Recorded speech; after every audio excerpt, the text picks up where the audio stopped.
এদিকে অসহায় মানুষের নামে সংগ্রহ করা অর্থ আত্মসাৎ এবং তাদের কিডনি সহ অঙ্গ প্রত্যঙ্গ চুরির মতো গাছে উড়ে ওঠা অভিযোগ রয়েছে মিল্টন সামাদ্দারের বিরুদ্ধে।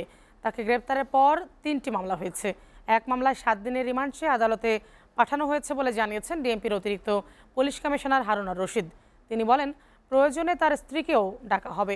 অলরেডি 3টি মামলা রুজু হয়েছে এবং একটি মামলা অলরেডি তাকে আমরা কোর্টে পাঠিয়েছি।